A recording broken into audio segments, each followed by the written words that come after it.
Well, and this is a story I heard a long time ago, and I have to admit that I forgot which rabbi it was, but it was one of the great holy rabbis, pupils of the Baal Shem Tov. And a family once went to him to receive a blessing. And he gave a blessing to the whole family. There was a man, his wife, and a brother and a sister. And actually, there were several children. It was a big family of like 10 children. And to the girl, he gave, it's called a kamiyah, a like a sort of an amulet. It's like a parchment that's written something on it, and they put that inside of like a little sort of wrapping, and then they put it inside of something, another like a piece of a piece of leather. And sometimes it looks nice. They make it in some sort of ornament, and usually it's worn around the neck. It's called an amulet or the. So he gave it to this girl, and the family went back home, and then there started the pogroms. It's called in Hebrew. It's called the kamiyah. So then there started the pogroms. There were the pogroms in the time of Khmelnytsky. Khmelnytsky. No, I'm sorry. The pogroms were the of Khmelnytsky were before. That was before the Baal Shem Tov. But the pogroms, there were other people. There were enough other people that did pogroms. Anyway, whatever happened was is that all of these, the whole entire family, they became paupers. They went from place to place. They didn't have any money, and finally, the father tried to make ends meet in some place, and he didn't succeed. And the baron that owned the land where the father was, he threw the whole family into a pit, a jail. And he said, until somebody comes and redeems you, as you're going to stay there, you'll die. And every day would like throw down a couple loaves of bread or something and some water.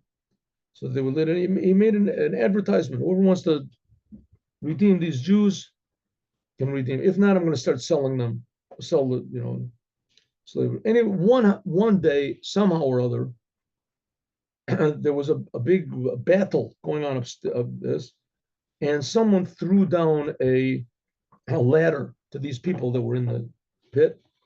Said, "Come up quick, come up. We're running away. Let's get out of here." So they they all ran away.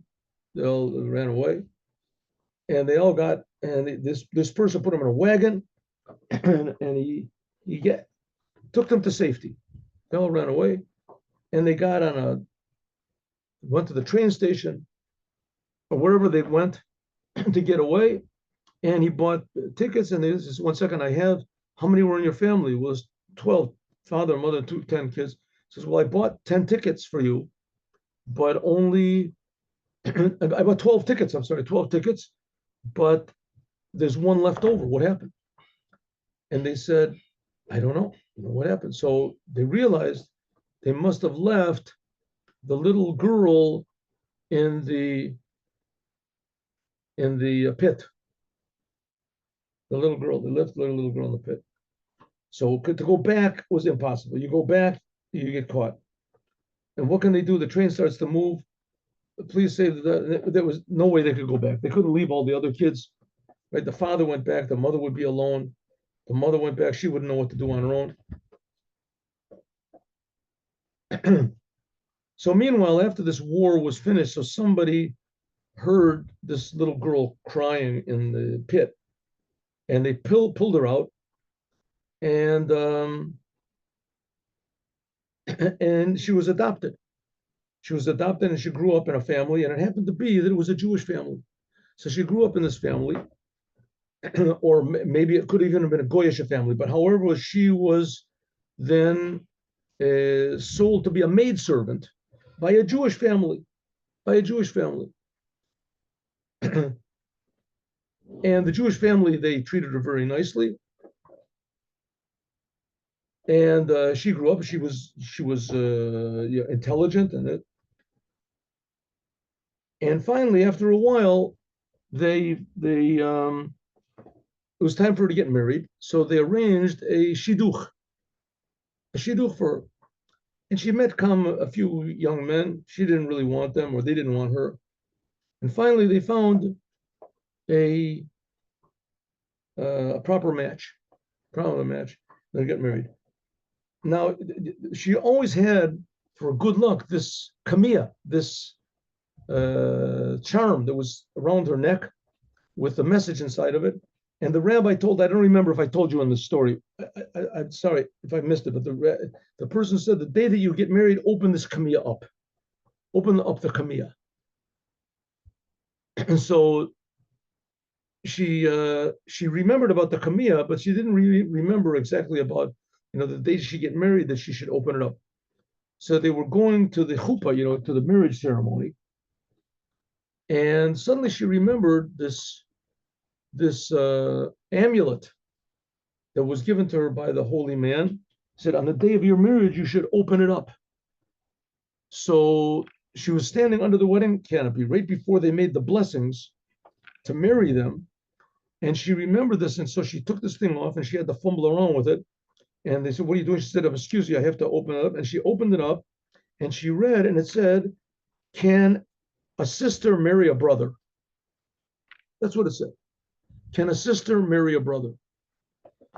So the rabbi who was arranging the wedding said, excuse me, I mean, we're in the middle of a wedding. What is this? So she said, what does this say? Can a sister marry a brother? So what does it mean? It says, this great rabbi gave it to me, like 10 years ago. What does it mean? So the rabbi said to the crowd, just one moment, said, where do you come from? She told the whole story about how she was in the pit and she got out. Her brother said, well, you're our sister that we must have left behind. You're our sister. And what's your name? She says her name. Says, right, that's a sister. And they all hugged and this. She found her brother after 10 years, but somehow or other this tzaddik knew that there was going to be the situation. And so he cleared the thing up. He made it clear, united a family and put everything properly where it's supposed to be. And if you look in the end of the Mishnayot of Ediot, so it says the Mashiach is going to come to clarify everything. That's one of the things that's going to come. Heshiv leva avot alabanim. He'll come to clarify everything. Who is a Jew and what Jews are supposed to do and return all the Jews back to tshuva. But there's different opinions over there, but all of them, you put them all together, and that's the main thing of what Mashiach will do. And that's what the Baal Shem Tov brought into the world.